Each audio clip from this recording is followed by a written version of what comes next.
Okay, this is The Late Show with Andre Walker and Asher Gould as Gary Mond attempts to exchange contact details with our next guest. And our next guest is Phillip Ullmann, the social entrepreneur who built a phenomenally successful business employing 100,000 people a year and is now campaigning for better governance and better economics. Well, look, we want to talk about these new banknotes that are coming in with the picture of King Charles. They all look very pretty. But, cash itself is now not being used as much as it used to be. Is this country now going to go cashless? And what do you think of the new banknotes?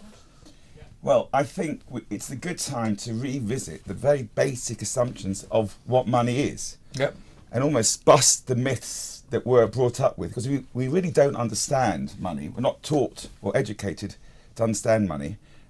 We have this perception, we grow up with money is put in a piggy bank, and money is really something that is mine. But in the truth of the matter is that's not the case. And there's no such thing as money which is controlled by one person, because what happens in our system is money is lent into existence. It's actually created by banks. So we have a crazy system. Sorry, what does that mean? So it's created by banks themselves? The interest creates the money. No. The loan creates the money. So money's created... Because you have the words, I promise to pay the bearer on demand, the sum of whatever it is. Yeah, the way money is created is literally what we call double entry bookkeeping. The bank lends you £10,000 and they put... you owe them £10,000, and that is money. Which means if you repay the loan, the money's cancelled. So we haven't got money, which actually exists by itself. It doesn't exist. So I go to a bank, and you're talking about a loan of £10,000. I go to a bank, take out a loan of £10,000, and that £10,000 comes from where? Oh, it's literally created. It's created on a computer. So it's literally an entry on a computer. And then when I pay it back, they just destroy it. Well, it gets cancelled out. It's disappeared now. Like it was never there in the first place. So I mean, magic. What that means is that all of these financial assets, the only purpose of them is to generate interest for bankers.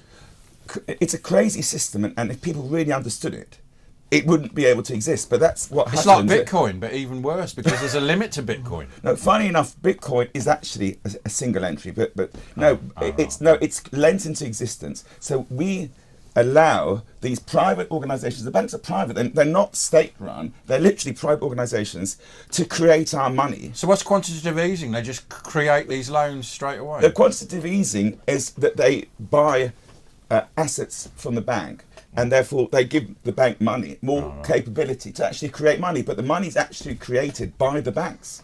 So the banks, and therefore, and they do it for their own ends, so which is a ludicrous system, and as we've discussed in previous weeks, they use it largely for financing real estate, property, commercial and residential, which actually inflates the price of property, which we look at as a return on investment, but for people who haven't got property, it's actually getting further away. It's negative, really. It's negative. It's getting further and further away. Printing more and more, and literally pouring money. Well, will it ever reverse, though? Will it? Well, we're in trouble because there's so much of it now that society's starting to break down. Because young people now can't. So the young guy is it all going to fail? The debate between it has to. The young guy who's under the when's it going to fail and blow up? Starmer and Sunak said, I've done everything I've wanted. I've gone to university, I've got a degree, and now I can't buy a house. I can't get a meaningful job because the system is broken. And what amazes me about this whole thing is that there's been all of this inflation that's come in. It's caused so many problems, and people are really, really struggling and in poverty. And a lot of it is because of this, the way money's created. But I maintain that when people get these new banknotes with King Charles on, they believe that they own something that's got value. They don't understand how money's created. I say that because I was in exactly the same boat a few days ago, until you told me. But people think that money is something different to what it is. They think it's an asset. It used to be the gold standard, didn't it? It used to be tied to gold. People think that you put a tenner in the bank and that tenner goes out on a mortgage, and that's how banking works. But of course, nothing could be further from the truth. Well, it's propaganda because they use terms like a deposit. Deposit means you're depositing money, you're giving the money to look after, but you're not because they're literally creating it. And if we think about it, to allow private organisations to create what society needs to meet people's needs is just absurd. It's literally absurd. I mean, Gary, is the whole system on the verge of collapse?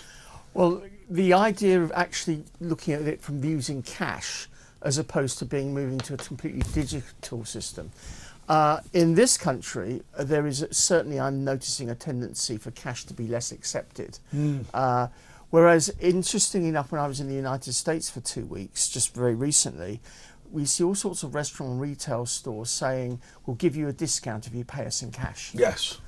Which we don't really see here. Well, I have to say, I mean, these turn into big numbers, don't they? Because when you think every small business in the country is now paying 1 or 2% to accept bank cards, you think, well, this is now a colossal sum of money that's being sucked away in professional charges that used to be just done for free. But they used to have to pay for cash as well, to pay in Just cash in explain, banks. you call it cash, Gary, but it's not actually cash because it's a double entry. So Yeah, it's no, a I take delusion. the point you make. It isn't You've actually taught cash. me about this, I understand that. Yeah, good. Now, the big advantage with you two is that you're both accountants. Yeah, me and him, we don't understand it. But as long as you two do. So I'll tell you what, we're going to try and make this really simple. What is double entry bookkeeping? So it's alone. There's two sides to the entry. What should happen, and the model is, we should have money which is a single entry, which is money that comes to me. You don't need the bank. A double entry means there's two parties involved. It's a relationship.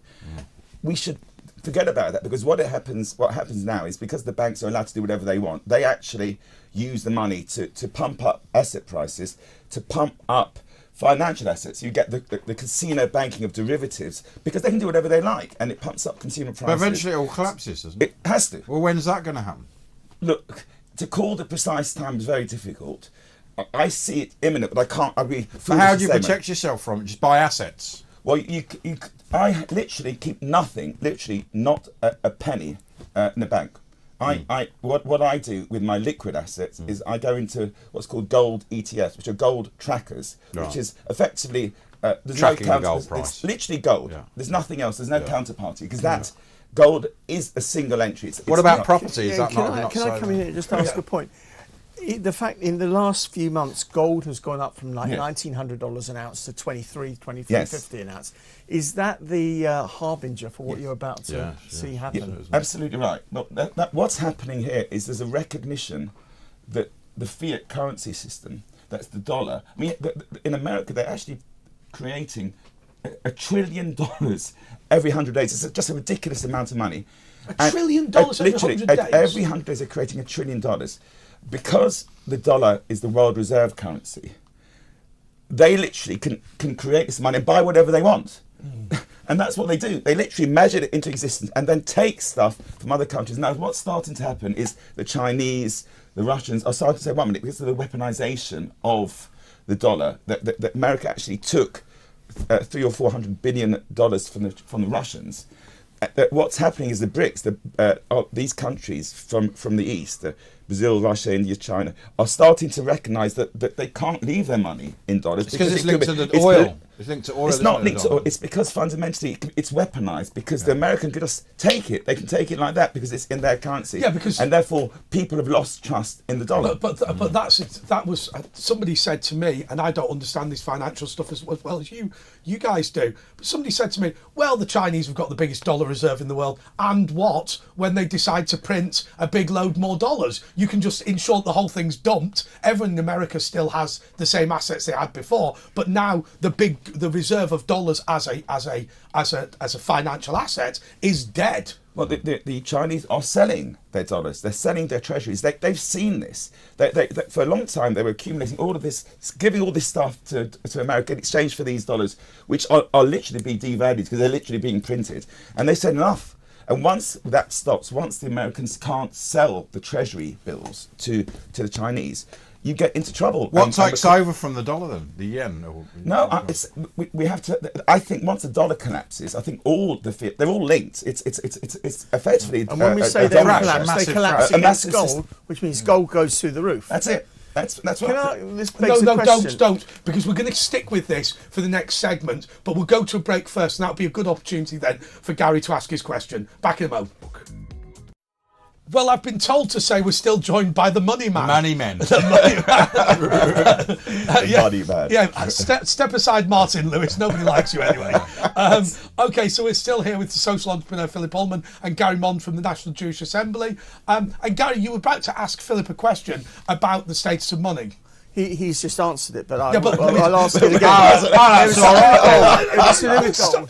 Stop. Right, you're here to educate the public. Fine. No. My question related to gold. I wanted to know Gold. whether it makes any difference if you actually hold gold physically yourself. It's better, isn't it? Because then you can your smuggle house, it out across or borders. whether you should have it on paper. And Yeah, Philip, I think he's effectively saying there's no real difference. It's the same thing, but it's easier to transact if it's a tracker. It's not the fund. same, is it? Your gold It's in your hassle. hand, you've got it in your sell hand. it, you've got to Piece of paper's take it nothing. to a trader. It's with a gold tracker fund. It's very easy. You just Yeah, literally. but people it's like didn't selling a smuggle share. pieces of paper out of Nazi Germany, did they? They had little bits of gold stuck Well, up it in the depends places. whether you're happy to be accountable. I don't want to sneak away. My concept of gold is accountable gold. I don't want to.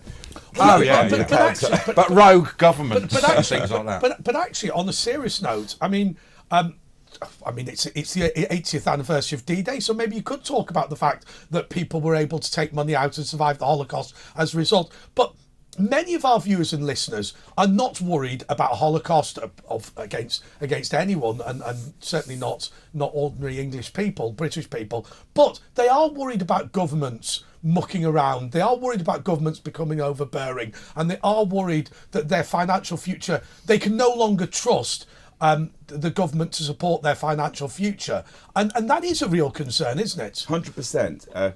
There's an economic almost convention. So what are we all taught? We're taught that when you've got inflation, when prices are increasing, what does the government do? It increase interest rates in order to deal with inflation. That is completely obscene. Did you think about it? Because what's happening is these private banks are literally creating this money, which is inflating asset prices and which is inflating food prices. It's causing inflation. And that people Causing people can't put food on the table because they can't buy, and so they're being hit. What do you do to these poor people that can't buy food?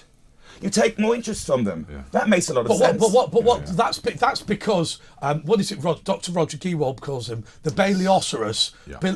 Andrew Bailey believes that the reason inflation is increasing is wasteful spending by people. It's consumer-led, but it's not consumer-led. Let me tell you what's it's going garbage. on here. Barter never happened.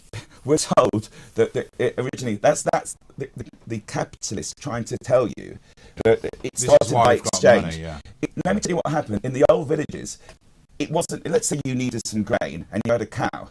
You wouldn't try to find somebody who needed grain and wanted to swap grain for a cow. Yeah. You know what you do? Is you do him a favour. Yeah. You give him your cow. You say, when I need grain, you give me a bit. Cover my back, and you use relationships. You don't. So it was never. Barter never really happened. Yeah, and actually, cow rental. I can see that, because if you're living in a relatively small community, what you say is, oh, Mr. Mond's the chicken farmer, and Mr. Ullmann's the wheat farmer, and so when I need wheat, I go to Ullmann. When I need eggs, I go to Mond, and then when I've got my bananas or whatever it is that I make, I'll give it to both of them at some point in the future. In a village, you're building relationships. You care about community, each other, family, community, nation. That's what's gone.